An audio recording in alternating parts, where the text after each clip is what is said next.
tardes o noches. Para nuestro tema de nuestro equipo vamos a hablar de cómo la Segunda Guerra Mundial tuvo impacto en algunos continentes, como lo es en Asia y especialmente en África, mediante una exposición audiovisual junto con todos mis compañeros, y espero les guste. Y bueno, como sabemos, en la Segunda Guerra Mundial comenzó de 1939 y finalizó en 1945. Mediante este intervalo de tiempo, varios países de África y Asia pues tuvieron como un cambio drástico. ¿Y esto por qué? Bueno, comencemos en que en África, con la conferencia de Berlín, varios países europeos tenían el control en este continente. Entonces, en la Segunda Guerra Mundial, varios países pues trataban de mostrar su poderío militar y pues proveían los recursos naturales de África, tanto recursos humanos incluso, para poder satisfacer esta hambre de guerra. En el caso de Asia, pues salieron varios países a relucir, como es el caso de Rusia o incluso el caso de Japón, que después pues tuvo un declive tremendo, pero salieron a la luz y a la órbita mundial. La mayoría de los eventos históricos tienen algunas consecuencias involuntarias.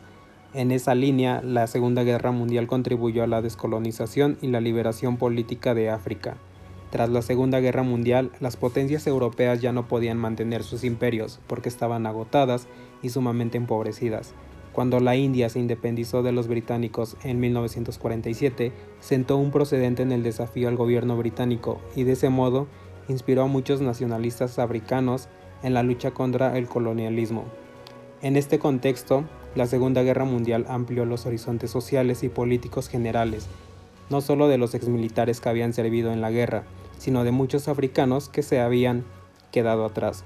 La Segunda Guerra Mundial también influyó en el espíritu de autogobierno y la autodeterminación, porque al final la sede del poder mundial ya no era Europa Occidental, sino que se había dividido entre Washington y Moscú. Las dos superpotencias tenían una tradición antiimperialista, aunque Estados Unidos y Rusia también habían ejercido el imperialismo en otros escenarios. Sin embargo, la Unión Soviética y los Estados Unidos apoyaron los movimientos nacionalistas después de la guerra, lo que creó presiones sobre las potencias europeas para hacer concesiones en África.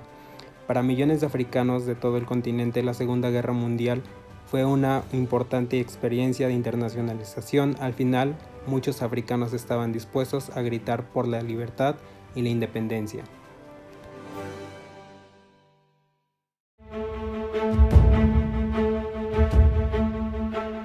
El fin de la Segunda Guerra Mundial en Asia fue tan duro como en Europa. Japón quedó devastado y el régimen imperial llegó a su fin.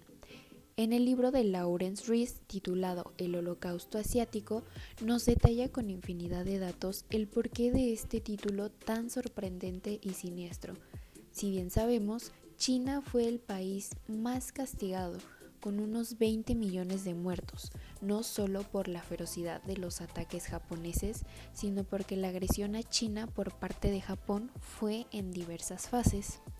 Algunos analistas nos hablan de el Holocausto Asiático, como comprobamos en el libro de Rees, por los crímenes de guerra, masacres, asesinatos masivos, utilización de armas biológicas, experimentos en humanos, etc.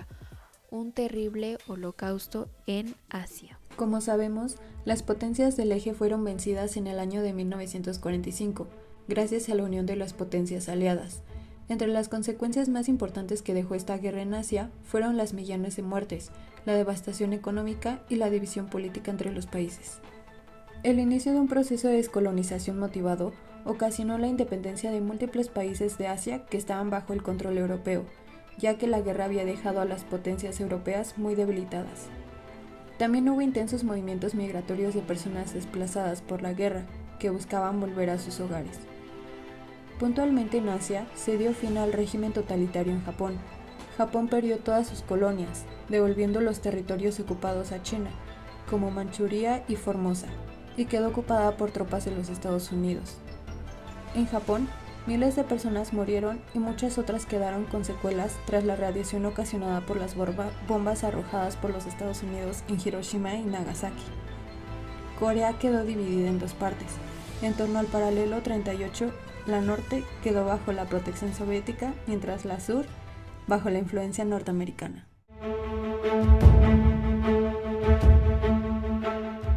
Corea, la tierra de la calma matutina. Debido a su estratégica posición geográfica en el este de Asia, Corea fue vulnerable a invasiones y a la influencia cultural de los vecinos a lo largo de la historia. Se comprende así que el arte coreano ha llegado a compartir con China y Japón técnicas, conceptos estéticos. Este espacio ofrece un acercamiento a las creencias y a las costumbres tradicionales, ilustradas con obras que datan desde el periodo neolítico hasta los principios del siglo XX. Destacan ofrendas funerarias, pinturas, instrumentos musicales, indumentaria, porcelana verde, piezas que distinguen del arte de Corea y que se constituyen aportaciones culturales sobresalientes. Es por eso que esta sala tiene como objetivo dar a conocer a los visitantes aspectos relevantes y peculiares de la cultura coreana.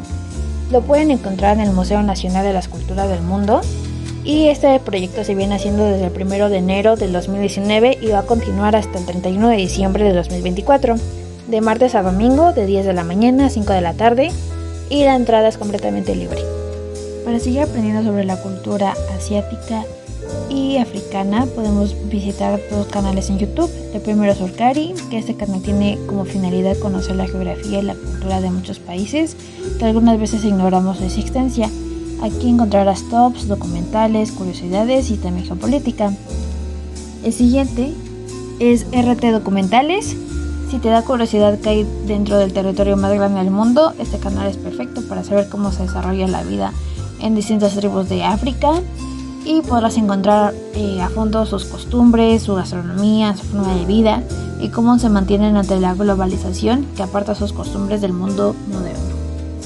Si quieres aprender un poco más sobre qué estaba sucediendo en Asia en la Segunda Guerra Mundial, te recomiendo el Museo de Memoria y Tolerancia, que está ubicado en la Ciudad de México, ya que este museo tiene el propósito de mostrar la presencia de las ideas racistas en un periodo de la historia de la filosofía, el cual fue fundamental para la conformación de la cultura en el occidente. Además de aprender qué estaba sucediendo en Europa, puedes aprender también sobre el caso de Camboya y sus tribus, el trabajo forzado, el desplazamiento forzado, qué sucedía con las minorías étnicas y algunos sectores de la población, y todo sobre la reconstrucción de Camboya, así como otros casos muy lamentables de Darfur en Sudán, donde se hace notar el odio y la persecución de personas por su origen étnico, que hoy es muy común el dominador en esa parte del mundo, y aprender sobre la responsabilidad que tenemos como comunidad internacional para intervenir en los conflictos internos de otros países. Siguiendo con la memoria de la Segunda Guerra Mundial, si alguna vez tienes la oportunidad de ir a Hiroshima, Japón, puedes visitar la cúpula de Genbaku o cúpula de la bomba atómica. Es una construcción de ladrillo y hormigón con una cúpula de estructura de acero, y desde 1996 está en la lista de Patrimonio de la Humanidad de la UNESCO.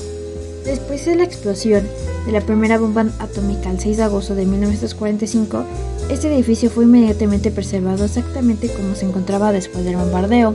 Sirve como un monumento conmemorativo de la devastación nuclear y un símbolo de esperanza en la paz mundial y la eliminación de todas las armas nucleares.